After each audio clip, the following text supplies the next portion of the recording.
Hi hello sweeties, welcome to my story world. అది just college bag కాదని, దాంట్లో కొన్ని లక్షలు విలువ చేసే బంగారు నగలు పెట్టుకొనున్న విషయం పవిత్రకి చెప్పలేక, చెప్తే ఎందుకు పెట్టుకున్నావని అడుగుతుందని ఏం చెప్పాలో అర్థం కాక, తన బాధని ఎలా చూపించాలో అర్థం కాక అలా ఏడుస్తూనే ఉండిపోయింది. కొన్ని నిమిషాల పాటు గుక్క తిప్పుకోకుండా ఏడ్చిన మైరాని చూసిన పవిత్రకి అసలేం అర్థం కాలేదు. ఇన్నేళ్లలో మైరా ఇంతలా ఏడవడం తన కళ్ళతో చూసిందే లేదు. మొదటిసారి ఇలా చూస్తూ ఉంటే చాలా బాధనిపించి తనకి కూడా కంట్లో నీళ్లు తిరిగాయి. డాన్, ప్లీజ్ రా, ఏడవకు. ఏం కాదు, మనం కొత్త బ్యాగ్ తీసుకుందాం. బుక్స్ ఎలాగో పెద్దగా అవసరం లేదు. అయినా నీ నోట్స్లన్నీ నేను రాసిస్తాను. ఎందుకు ఏడుస్తున్నావు? 2 రోజులు టైం ఇవ్వు చాలు. ప్లీజ్ ఏడవకు అని తన కన్నీళ్లు తుడిచి చెప్పింది. మైరా ఇక ఎంత ఏడ్చినా లాభం లేదని వణుకుతున్న తన చేతులతో కన్నీళ్లు తుడుచుకొని అప్పుడే వచ్చిన ఆటోని ఆపి అందులో కూర్చుంది. పవిత్ర కూడా కూర్చోవడంతో జంక్షన్ వరకు కలిసి వెళ్లారు. చేతిలో ఫోన్ తప్ప మరేమీ లేకపోవడంతో పవిత్ర ఆటో దిగి ఆటో అతనికి మైరా అడ్రస్ చెప్పి తానే డబ్బులు కట్టి జాగ్రత్తగా తీసుకెళ్లమని వార్నింగ్ ఇచ్చి డాన్ జాగ్రత్తరా అని చెప్పి వెళ్ళిపోయింది. మైరా ఇంటికి చేరుకున్న తర్వాత అక్కడి నుండి ఆలోచిస్తూనే లోపలికి వెళ్ళి హాల్లో ఎవ్వరూ లేకపోవడంతో నేరుగా రూమ్లోకి వెళ్ళిపోయి బెడ్ మీద పడి చాలాసేపు ఏడ్చింది. అప్పుడు తనకి కాల్ రావడంతో వాచిన కళ్ళతో ఆ నెంబర్ని చూసి ఇప్పుడు వాడికి ఏం చెప్పాలి, ఏం చేయాలి అని అర్థం కాక లిఫ్ట్ చేసి హలో అని పూడుకుపోయిన గొంతుతో అడిగింది. ఏం చేస్తున్నావు? కాలేజ్కి వచ్చావు, చక్కగా వెళ్ళిపోయావు. నీ కాలేజ్ బ్యాగ్ చాలా బాగుంది అని అన్నాడు. మైరా షాక్ అయ్యి, అంటే వచ్చింది నువ్వా? నా బ్యాగ్ తీసుకెళ్ళిపోయావు, అందులో నీ కోసమే నేను దాచిన నగలున్నాయి అని అనింది. అయ్యో బేబ్, నేను ఫోన్ చేసి అడ్రస్ చెప్పినప్పుడు నువ్వు నాకు ఇవ్వాలి. ఇవి నేను కొట్టేసినవి, వీటితో నీకు సంబంధం లేదు. డబ్బులు రెడీ చేసుకో. రాత్రి 7 గంటలకి, గుర్తుందా? రాత్రి 7 గంటలకి. ఎక్కడికి రావాలో ఈ మధ్యలో ఎప్పుడైనా సరే కాల్ చేసి చెప్తాను. ఫోన్ దగ్గరే ఉంచుకోమ్మా అని చాలా క్యాజువల్గా చెప్పాడు. ఫోన్ కట్ అవ్వడంతో మైరా ఫోన్ విసిరికొట్టి 10 లక్షలు ఎక్కడి నుండి తేవాలి, ఎవరిని అడగాలి? ఇప్పుడు డాడీని అడిగితే ఇంట్లో నన్ను ఎవరూ సరిగా చూసుకోవట్లేదా అని అడుగుతాడు. అన్నయ్యని అడిగినా కూడా అంతే. పోనీ అత్తయ్యని అడుగుదామంటే అంత అవసరం ఏముంది అని అడుగుతుంది. ఏం చెప్పాలి నేను అని ఆలోచిస్తూ తన కాళ్ళు కుదురుగా ఉండలేక అటూ ఇటూ 100 సార్లు నడిచింది. బాగా ఆలోచించిన మైరాకి ఇదంతా తన వల్ల కాదని ఖచ్చితంగా అర్థమయ్యి నిన్న 5 లక్షలు, ఈరోజు బంగారు నగలు, సాయంత్రంలోపు 10 లక్షలు. నా వల్ల కాదు, అటో ఇటో వెళ్ళి తేల్చుకోవాలి. డబ్బుల కోసం వచ్చినవాడు ఖచ్చితంగా వస్తాడుగా, ఏదో ఒకటి చేసే తీరాలి అని గట్టిగా నిర్ణయించుకొని అలానే పడుకుండిపోయింది. సాయంత్రం లేచాక బాగా తలపోటుగా ఉండడంతో టీ తాగుదామని రూమ్లో నుండి బయటికి వస్తున్న మైరాని చూసిన వాణి షాక్ అయ్యి, ఏంట్రా ఇంట్లోనే ఉన్నావా నువ్వు అని ఆశ్చర్యంగా అడిగింది. మధ్యాహ్నం వచ్చానత్తయ్య, మీరు పడుకున్నారేమోనని డిస్టర్బ్ చేయలేదు. తల నొప్పిగా ఉంది, టీ కావాలి, తాగాక గుడికి రెడీ అవుతాను అని చెప్పింది. సరేమా అని వాణి టీ పెట్టుకొని వచ్చి ఇచ్చి, మరి గుడికి కదా, చీర కట్టుకో బాగుంటుంది అని చెప్పింది. అప్పుడే సంజయ్ వస్తూ కనిపించడంతో వచ్చేసావా నాన్న అని వాణి అనడంతో, గుడికి వెళ్ళాలని చెప్పావు కదమ్మా, అందుకే వచ్చేసాను అని మైరా వైపు ఒక లుక్ ఇచ్చి తన అవతారం చూసి అక్కడి నుండి రూమ్లోకి వెళ్ళాడు. మైరా టీ తాగి కాసేపటికి రూమ్లోకి వెళ్ళేసరికి సంజయ్ బాల్కనీలో అటూ ఇటూ తిరుగుతూ ఫోన్ మాట్లాడుతూ కనిపించాడు. మైరా ఏం పట్టించుకోకుండా సింపుల్గా ఉన్న ఒక శారీ తీసిపెట్టి స్నానానికి వెళ్తూ బాల్కనీ డోర్ దగ్గర నిలబడి సంజు అని చిన్నగా పిలిచింది. సంజయ్ కాల్ మాట్లాడుతూనే వెనక్కి తిరిగి కళ్ళతోనే ఏంటన్నట్టు చూశాడు. నేను ఫ్రెష్ అవ్వడానికి వెళ్తున్నాను, శారీ వేర్ చేయాలి, నువ్వు రావద్దు అని చెప్పింది. సరే అన్న ఎక్స్ప్రెషన్ ఇచ్చి తిరిగేయడంతో మైరా డోర్ క్లోజ్ చేయకుండా కర్టన్స్ మాత్రం వేసి ఫ్రెష్ అవ్వడానికి వెళ్ళింది. ఫ్రెష్ అయి 10 నిమిషాలకు బయటకు వచ్చి తొంగి చూసి సంజయ్ బయటనే ఉండటంతో అద్దం దగ్గరికి వెళ్ళి శారీ చేతుల్లోకి తీసుకొని ముందు నీళ్లు ఒడుస్తున్న తన జుట్టుని టవల్తో టై చేసి గట్టిగా ముడిపెట్టి చీరని కట్టుకోవడం మొదలుపెట్టింది. వైట్ కలర్ మీద సింపుల్ పింక్ కలర్ ఫ్లోరల్ డిజైన్తో ఉన్న శారీని మరింత అందంగా ఉండేలా కట్టుకొని తలకి ఉన్న టవల్ని తీసి జుట్టుని ఆర్పుకోవడం మొదలుపెట్టింది. జుట్టు ఆర్పుకుంటూ ఉండగానే డాన్ అనే పిలుపు వినిపించడంతో నేను రెడీ అయిపోయాను అని మైరా అరిచింది. సంజయ్ లోపలికొచ్చి జుట్టు ముందుకు వేసుకొని తుడుచుకుంటున్న మైరాని వెనుక నుండి తనని అలాగే 1/2 నిమిషం పాటు చూసి ఫ్రెష్ అవ్వడానికి వెళ్ళిపోయాడు. సంజయ్ ఫ్రెష్ అయి వచ్చేటప్పటికే మైరా అద్దం దగ్గర కూర్చొని జడ వేసుకుంటూ ఉండటంతో అద్దంలో నుండి తనని పరీక్షగా చూసి, డాన్, కాస్త గోల్డ్ కూడా పెట్టుకో, మరీ ఇలా వస్తే ఓవర్ సింపుల్గా ఉంటుంది. కొత్తగా పెళ్ళైంది అనుకుంటున్నారుగా, అప్పుడు నువ్వు సంతోషంగా ఉన్నట్టు జనానికి తెలియాలి కదా అని సంజయ్ చెప్పాడు. మైరాకు 1 నిమిషం అర్థం కాక టెన్షన్ వచ్చేయడంతో లేచి, లేదు, నాకు అలర్జీ ఉంది, నేను ఏ ఆర్నమెంట్స్ పెట్టుకోలేను అని మైరా తడబడుతూ చెప్పింది. వాట్, అలర్జీనా? ఏం అలర్జీ అని సంజయ్ నొసలు చిట్లించి అడిగాడు. అంటే అది సంజు, నా స్కిన్ కాస్త సెన్సిటివ్గా ఉంది, ఇక్కడ వాటర్ చేంజ్ అనుకుంటా, దాంతో ఏం వేసుకున్న స్కిన్ రెడ్ అయిపోతుంది, మళ్ళీ ఎప్పుడైనా పెట్టుకుంటాను, అయినా మనం వెళ్తుంది ఫంక్షన్కి కాదు, టెంపుల్కి అని మైరా కాస్త కంగారుగానే చెప్పింది. సంజయ్ అడుగులు తన వైపు పడడంతో మైరా టెన్షన్గా ఫీల్ అయ్యి అడుగు వెనక్కి వేసింది. కానీ మైరా అడుగు వెనక్కి వేసేంతలో సంజయ్ దగ్గరికి వెళ్ళి తన మోచేయి పట్టుకొని దగ్గరకు లాగి చేతిని మెడవైపు తీసుకుని వెళ్ళడంతో మైరా గట్టిగా కళ్ళు మూసింది. సంజయ్ మెడ దగ్గర చిన్నగా గిల్లి చెయ్యి తీయడంతో మైరా నొసలు చిట్లించి అలాగే కళ్ళు మూసుకొని ఇస్ అని పెదవులు బిగించింది. గిల్లిన కొన్ని క్షణాల్లోనే మైరా స్కిన్ రెడ్ అయిపోవడంతో తన చెయ్యి వదిలి దూరం జరిగి, నమ్ముతున్నాలే, త్వరగా కానివ్వు అని సంజయ్ తన డ్రెస్ తీసుకొని డ్రెస్సింగ్ రూమ్లోకి వెళ్ళిపోయాడు. మైరా తన గుండె మీద చేయి పెట్టుకొని చాలా రిలాక్స్గా ఫీల్ అవుతూ, దేవుడా, దయచేసి నన్ను ముందు వీడి నుండి కాపాడు అని అనుకుని రెడీ అయి కిందికి వెళ్ళింది. అప్పటికి వాణి రెడీ అయ్యి దేవుడికి దీపం పెడుతూ మైరాని కూడా రమ్మని పిలిచింది. మైరా వెళ్ళి నిలబడి పూజ చేస్తూ ఉంటే అలాగే నిలబడి దేవుడి వైపు చూస్తూ, నువ్వు ఉన్నావు కదా, ఉంటే ఎందుకు ఇలా చేస్తున్నావు, ఇష్టం లేకుండా పెళ్లి చేసి ఇక్కడ పడేశావు, దీన్ని దిగమింగుకునే లోపల మరో కష్టాన్ని ఇచ్చావు, ఇది నా మానం ప్రాణంకి సంబంధించినదని నీకు తెలియదా, ఆడపిల్లకి ఇది చాలా ముఖ్యమైన విషయమని నీకు గుర్తులేదా, నా తలరాత రాసేటప్పుడు బాగా చిరాకు పడ్డావా, అందుకే ఇలా రాసావా అని మైరా అనుకుంటూ ఉండగా మనసులో మాటలు తన మెదడుని మనసుని తొలిచేయడంతో కళ్ళల్లో నుండి వెచ్చగా కన్నీళ్లు బయటకొచ్చాయి. అప్పుడే వచ్చిన సంజయ్ మైరాని చూసి తన భుజం తట్టి తన కన్నీళ్లు వైపు చూపించి సైగ చేయడంతో మైరా వెంటనే వాణి చూడకుండా వాటిని తన వేళ్లతో తుడిచి మౌనంగా నిలబడింది. వాణి పూజ చేసి హారతిని ఇద్దరి వైపు మళ్లించడంతో ఇద్దరూ హారతి తీసుకున్నారు. తర్వాత ముగ్గురు గుడికి బయలుదేరుతూ ఉండగా, అమ్మా, ఇప్పుడే వస్తాను అని సంజయ్ రాజ్ కుమార్ రూమ్లోకి వెళ్ళాడు. రాజ్ కుమార్ మేలుకొని ఉండటంతో, డాడీ, గుడికి వెళ్తున్నా, అరగంటలో వచ్చేస్తాం, అమ్మ చెప్పే ఉంటుంది కదా, ఒక మాట చెప్పి పోదామని వచ్చాను అని సంజయ్ అన్నాడు. నువ్వు తనని పెళ్లి చేసుకొని తప్పు చేశావు అని రాజ్ కుమార్ అన్నాడు. తప్పు చేశానా?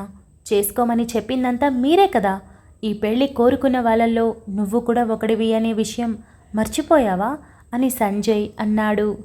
సంజు అని వాణి గట్టిగా అరవడంతో, డాడీ, నేను గుడి నుండి వచ్చిన తర్వాత మాట్లాడతాను, బయటికి వెళ్ళేది లేదు అని సంజయ్ బయటికి వచ్చేశాడు. టైం అవుతుంది నాన్న అని వాణి అనడంతో, వచ్చేశాను అని వాణిని దాటుకొని వెళ్ళి కారులో కూర్చున్నాడు. మైరా, వాణి కూడా కూర్చోగా గుడికి బయలుదేరారు. అప్పటికే టైం దాదాపు 6 గంటలు దాటడంతో గుడికి చేరుకొని సంజయ్ పేరు మీద అలానే జంటగా ఇద్దరి పేర్ల మీద కలిపి వాణి పూజ చేయించింది. పూజలో కూర్చున్న మైరా ధ్యాసని మాత్రం దేవుడి మీద పెట్టలేక మనసులోనే క్షమించమని అడిగి టెన్షన్గా పదే పదే ఫోన్ వైపు చూసుకుంటూ ఉంది. అది గమనించిన సంజయ్, ఇదిగో, ఊరికి అలా ఫోన్ వంక చూడకు, నాకు ఒళ్ళు మండుతుంది, పూజలో ఉన్నావు, కాస్త దేవుడి మీద నీ దృష్టి పడితే బాగుంటుంది అని చిన్నగా చెప్పాడు. ఈ టైం అయితే నా ఫ్రెండ్ కాల్ చేస్తుంది, అదే పవిత్ర, అందుకే చూస్తున్నా అని మైరా తడబడుతూ చెప్పి తిరిగేసింది. ఇద్దరూ పెళ్లి జరిగిన తీరు వేరు కావడంతో ఇద్దరూ మంచిగా కలిసి ఉండేలా ఉండాలని వాణి చేయిస్తున్న ఈ పూజ దాదాపు గంట పాటు చేశాక పూర్తయ్యాక గర్భగుడి దగ్గరికి వెళ్ళారు. పూజారి దేవుడికి హారతి ఇచ్చి తీసుకొచ్చి ఇద్దరికీ ఇవ్వడంతో ఇద్దరూ హారతి తీసుకున్నారు. పూజారి స్వామివారి కుంకుమ ఇవ్వడంతో మైరా తీసుకోగానే, అమ్మా, నీ భర్తకు కూడా పెట్టు అని చెప్పడంతో మైరా బొట్టు పెట్టుకుంటూ సంజయ్ వైపు చూసి వేలితో కుంకుమ తీసుకొని పర్మిషన్ కోసం అన్నట్టు చూసింది. సంజయ్ తన నుదుటి మీద పడుతున్న హెయిర్ని చేతో పైకి అనడంతో పెట్టమన్నాడని అర్థమై మైరా కుంకుమ దిద్ది దూరం జరిగింది. పూజ పూర్తవగానే వాణి, సంజయ్, మైరా కలిసి గుడి ప్రాంగణంలో కూర్చున్నారు.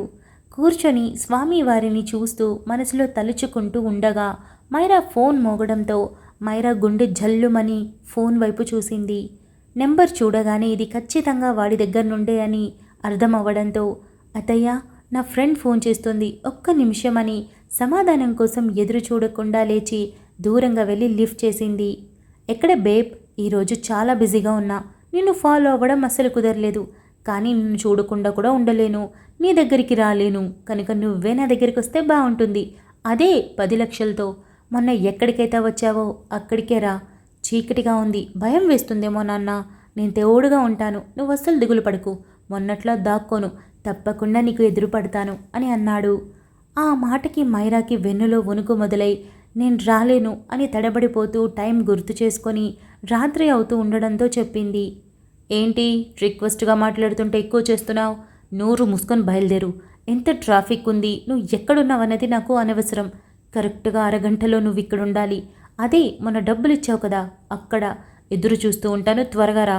ఒక్క నిమిషం అని అనడంతో ఫోన్ తీస్తున్న మైరా ఫోన్ చెవి దగ్గర పెట్టుకోగానే, పోలీసులకు చెప్పడమో, నీ మొగుడికి చెప్పడమో, లేదా నీ అబ్బకి చెప్పడమో చేసావనుకో, ఇమ్మీడియట్గా ఒకే ఒక్క బటన్తో నీ చరిత్ర ప్రపంచానికి తెలిసిపోతుంది, గుర్తుపెట్టుకో అని కాల్ కట్ చేశాడు. మైరాకేం అర్థం కాక ఫోన్ కట్ అవ్వగానే తల తిప్పి గుడిలో ఉన్న దేవుడు దూరంగా కాంతులీనుతూ ఉండడంతో అలాగే చూస్తూ తెలియకుండానే కంట్లో కన్నీళ్ళు వచ్చేయడంతో తల తిప్పుకొని, ఏం చేయాలి ఇప్పుడు? ఈ టైంలో అంత దూరం ఒక్కదాన్నే ఎలా? ఏంటి స్వామి నాకు ఈ పరీక్ష? పోరాడాలా ఒక్కదాన్ని? కుదురుతుందా? ఒక్కడే ఉన్నాడో లేదా చాలామంది ఉన్నారో అని మైరా అనుకుంది. మైరా అక్కడి నుండి ఒక్కో అడుగు వేస్తూ వస్తూ, అసలు ఇప్పుడు అత్తయ్యకి, సంజుకి నేనేం చెప్పాలి? ఒప్పుకుంటారా ఈ టైంలో? దేవుడా, నువ్వే నన్ను కాపాడాలి. ఇప్పుడు నువ్వు తప్ప నాకు వేరే ఏ దిక్కు లేదు అని అనుకుంటూ ఉండగానే ఫోన్ మాట్లాడి వస్తున్న సంజయ్, ఏంటి గాలిలో చూస్తూ నడుస్తున్నావు అని అడిగాడు. మైరా తల తిప్పి సంజయ్ వైపు చూసి తన రెప్యుటేషన్ గుర్తు రావడంతో ఒక్కసారి చెప్పి చూద్దామా అని అనుకున్నా. సంజయ్ తనకి అస్సలు హెల్ప్ చేయడని అనిపించడంతో చెప్పి అనవసరంగా ఈ విషయాన్ని బయట పెట్టుకోవడం తప్ప మరేమీ ఉండదని అర్థమయ్యాక వాణి దగ్గరికి వెళ్ళి, అత్తయ్య, అత్తయ్య, నేను ఇంటికి రాలేను. నా ఫ్రెండ్ పవిత్ర ఇంటికి రమ్మంది. ఈరోజు వాళ్ళ అమ్మా నాన్న వెడ్డింగ్ యానివర్సరీ. ప్రతి ఇయర్ నేను తనతోనే ఉంటాను. ప్లీజ్ అత్తయ్య, తనే నన్ను డ్రాప్ చేస్తా అనింది. ఏ టెన్షన్ అవసరం లేదు, అంకుల్ కూడా నాకు తోడుగా వస్తారు అని మైరా అబద్ధాల మీద అబద్ధాలు చెప్పింది. నువ్వు పర్మిషన్ అడగాల్సింది మా అమ్మని మాత్రమే కాదు, నన్ను. ఆ విషయం గుర్తులేదా? నాకు ఇష్టం లేదు అని సంజయ్ చెప్పాడు. మైరాకి ముందు గొయ్యి వెనుక నుయ్యిలా అనిపించడంతో ఏడుపు తన్నుకొస్తుంటే చిరాకు, కోపం అన్నీ ఒక్కసారిగా కలగలిపి, ప్లీజ్ నన్ను వెళ్ళనివ్వు, చాలా త్వరగా వచ్చేస్తాను అని ఏడుపు గొంతుతో రిక్వెస్ట్ చేసింది. మైరా, వెళ్ళిరామ్మా. సంజుకి నేను చెప్తానులే. క్యాబ్ బుక్ చేసుకుంటావా లేదా డ్రాప్ చేయమంటావా అని వాణి అడిగింది. లేదత్తయ్య, క్యాబ్ బుక్ చేసుకొని వెళ్ళిపోతాను. వచ్చేటప్పుడు అంకుల్ డ్రాప్ చేస్తారులే, మీరు కంగారు పడకండి, చాలా త్వరగా వస్తాను అని మైరా చెప్పి సంజయ్ వైపు అరక్షణం పాటు చూసి 2 అడుగులు వేసి వెనక్కి వచ్చి తన గుడిలో ఉన్నాను, చుట్టూ జనాలు ఉన్నారన్నది మర్చిపోయి వాణిని హక్ చేసుకొని అర నిమిషం పాటు అలానే ఉండి తన మనసులో చెప్పుకోలేనంత బాధ ఉండడంతో ఆ భారాన్ని ఎలా దింపుకోవాలో అర్థం కాక వాణి దగ్గర నుండి ఒక చిన్న హక్ తీసుకొని ధైర్యం తెచ్చుకొని వెళ్ళొస్తానత్తయ్య అని చెప్పి బయలుదేరింది. ఆ వెనకే మరో నిమిషంకి సంజయ్, వాణి కూడా బయటికి వెళ్ళారు. అప్పుడే క్యాబ్ రావడం, మైరా ఎక్కడం ఇద్దరూ చూశారు. మైరా క్యాబ్లో బయలుదేరింది కానీ ఊపిరి ఆడటం లేదు. చాలా భయంగా అనిపిస్తుంది. చీకటి పడింది. ఆ చోటు సిటీకి చాలా దూరం. అక్కడ దిగాక ఒక్కరన్నది నలుగురుంటే అప్పుడు నేను వాళ్ళని ఎలా అడ్డుకోవాలి? వాళ్ళు డబ్బు కన్నా విలువైన నన్ను ఏదైనా చేయాలని చూస్తే అనుకోగానే తన ఒళ్ళు ఒక్కసారిగా వణికిపోయింది. కానీ ఇప్పుడు వెళ్ళడం తప్ప మరో మార్గం లేకపోవడంతో అలా ఆలోచిస్తూనే ఉండగా కళ్ళల్లో నుండి కన్నీళ్లు కారుతూనే ఉన్నాయి. మైరాకి చాలా కష్టంగా అనిపిస్తుంది. ఈ కష్టాన్ని తీర్చేందుకు తోడుగా నిలబడేందుకు ఎవరూ లేరా అని అనుకోగానే మరింత బాధగా అనిపించి గట్టిగా కళ్ళు మూసి నిశ్శబ్దంగా ఏడవడం మొదలుపెట్టింది. క్యాబ్ డ్రైవర్ డ్రైవ్ చేస్తూ వెనక్కి తిరిగి ఏమైంది మేడం అని అడిగాడు. వెంటనే కన్నీళ్లు తుడుచుకొని ఏం లేదు అని చెప్పింది.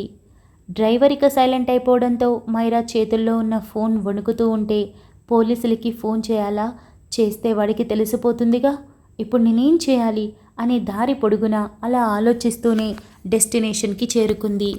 కార్ ఆగగానే మైరా కంగారు పడిపోయి ఏమైంది, ఇక్కడెందుకు ఆపావు అని వణుకుతున్న గొంతుతో అడిగింది. మేడం, మీరు క్యాబ్ బుక్ చేసింది ఇక్కడికే అని డ్రైవర్ అనడంతో మైరాకేం అర్థం కాక బయట చూసి తన ఫోన్ కేసులో ఉన్న 500 తీసి డ్రైవర్కి ఇచ్చింది. డ్రైవర్ చేంజ్ ఇవ్వగానే చేతికి తీసుకున్న మైరా డోర్ మీద చేయి పెట్టిందే కానీ ఓపెన్ చేయాలంటే భయంతో వణికిపోతుంది. బయటంతా చిమ్మ చీకటిగా ఉంది. దిగాలా వద్దా అని ఆలోచిస్తూనే డోర్ ఓపెన్ చేసి కాల్ కింద పెట్టి దిగింది. దిగిన మైరా డోర్ క్లోజ్ చేయగానే కార్ తన చుట్టూ ఒక టర్న్ వేసి వెళ్ళిపోయింది. మైరా వెనక్కి తిరిగి చూడగా దూరంగా ఒక ఇల్లు లైట్ వేసి కనిపించింది. ముందుకు తిరగగా అసలేమీ కనిపించక తనెక్కడైతే టిఫిన్ సెంటర్లో డబ్బులు పెట్టిందో అక్కడ చిన్న బల్బు వెలుగుతూ కనిపించింది. మైరాకి చాలా భయం వేసి బలంగా ఊపిరి తీసుకుంటూ ఉంటే ఆ ఊపిరి శబ్దం బయటికి తనకే వినిపిస్తూ ఉంటే మరింత భయం వేసి అడుగు ముందుకు వేసేంతలో తన పక్కన నుండి కుక్క వెళ్ళడంతో మైరా భయంతో భయంకరంగా అరిచేసి వెనక్కి అడుగులు వేసి చెవులకి 2 చేతులు పెట్టుకొని కళ్ళు గట్టిగా మూసేసింది. మెల్లగా కళ్ళు తెరిచి చేతులు దించి వెళుతున్న కుక్కని చూసి తన గుండె మీద చెయ్యి పెట్టుకొని తట్టుకొని బలవంతంగా పాదాలతో మెల్లగా ఒక్క అడుగు వేస్తూ టిఫిన్ సెంటర్ దగ్గరికి వెళ్ళింది. అక్కడికి వెళ్ళిన మైరాకి ఎవ్వరూ కనిపించలేదు. కేవలం ఒక బోర్డు, దాని మీద హోటల్ పేరు, పొద్దున 6 నుండి సాయంత్రం 6 వరకు అని రాసి ఉండటంతో అంటే ఇప్పటి వరకు జనాలు ఉండి క్లోజ్ చేసి వెళ్ళిపోయారా అని అనుకోగానే మైరాకి చాలా కోపం వచ్చేసింది. ఎవరో ఒకరు ఉంటే బాగుండేది అని ఆ క్షణం అనిపించింది. తలలో నరాలు చిట్లిపోతున్నట్టుగా అనిపించటంతో ఇంట్లో వాళ్లకు చెప్పేద్దామా, ఇంత టెన్షన్, ఇంత నరకం నా వల్ల కాదు అని అనుకుంటూనే తన ఫోన్ లాక్ ఓపెన్ చేసింది.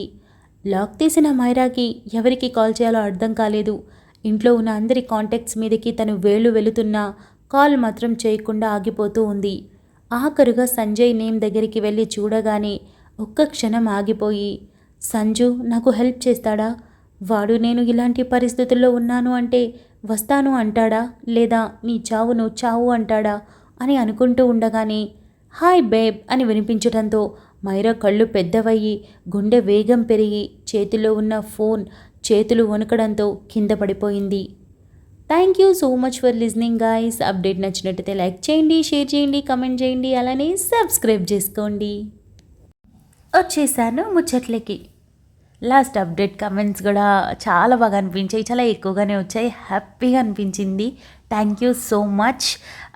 ఇకపోతే దేవాన్ష్ గురించి ఏం చెప్పారంటే మంచి ఐడియల్ హస్బెండ్ అన్నారు. ఆఫ్ కోర్స్ నేను ఈ స్టోరీ స్టార్ట్ చేసిందే ఒక పర్ఫెక్ట్ హస్బెండ్ ఉంటే ఒక అబ్బాయి అంటే అది భార్య జీవితంలోనే కాదు, ఒక అన్నగా, ఒక కొడుకుగా, ఏ రిలేషన్, ఒక అల్లుడుగా, ఏ రిలేషన్లో అయినా ఒక అబ్బాయి ఉంటే పర్ఫెక్ట్గా ఉంటే ఎలా ఉంటుంది అది చూపించడానికే నేను ఈ స్టోరీ స్టార్ట్ చేశాను.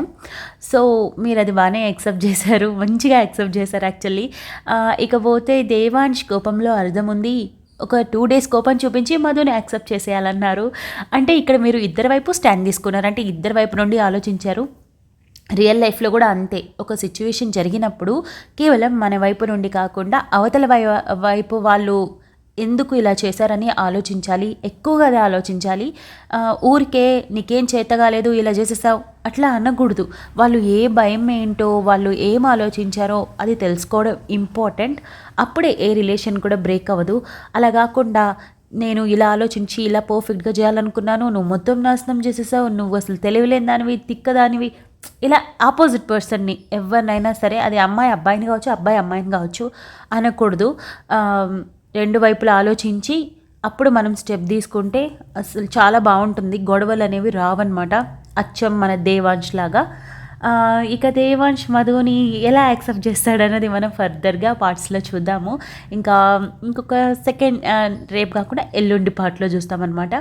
ఇక సంజు కూడా మైరా సమస్యను తీర్చేస్తే బాగుండు, దేవాంశ్ కంప్లీట్ చేశాడు అలాగే సంజు కూడా చేయాలి అని అన్నారు.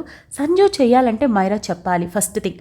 ఈరోజు మీరు ఎపిసోడ్ చూసిన దాన్ని బట్టి అయితే మైరా వెళ్ళిపోయింది, అక్కడ ఏం జరుగుతుందన్నది మనం నెక్స్ట్ పార్ట్లో చూద్దాము. సంజు హెల్ప్ చేస్తాడా లేదా ఓన్గా తనే రెస్క్యూ చేసుకొని అక్కడ నుండి తప్పించుకొని వచ్చి దాన్ని సంజుకి ఏమైనా చెప్తుందా లేదా సంజునే వస్తాడా వచ్చి హెల్ప్ చేస్తాడా, ఇదంతా మనం నెక్స్ట్ పార్ట్లో చూద్దాం. నెక్స్ట్ పార్ట్లో మీరు దేవాంష్ది నిన్న పార్ట్కి ఎలా అయితే మంచిగా రెస్పాండ్ అయ్యారో అలాగే రెస్పాండ్ అవుతారు అనుకుంటున్నాను. ఐ హోప్ అనుకుంటున్నా. సో చూద్దాము. ఇక అంతే ముచ్చట్లు, మనం నెక్స్ట్ అప్డేట్లో కలుసుకుందాం. రేపటి నుంచి షెడ్యూల్ నార్మల్గా వచ్చేస్తుంది. పొద్దున్నే సంజు వస్తాడు, సాయంత్రం దేవ్ వస్తాడు. ఓకేనా? అలవాటు పడ్డారు కదా 2 days నుంచి, అందుకే మళ్ళీ చెప్తున్నాను. ఇక అంతే ముచ్చట్లు, మనం నెక్స్ట్ అప్డేట్లో కలుసుకుందాం. అంతవరకు keep smiling, stay healthy, bye guys.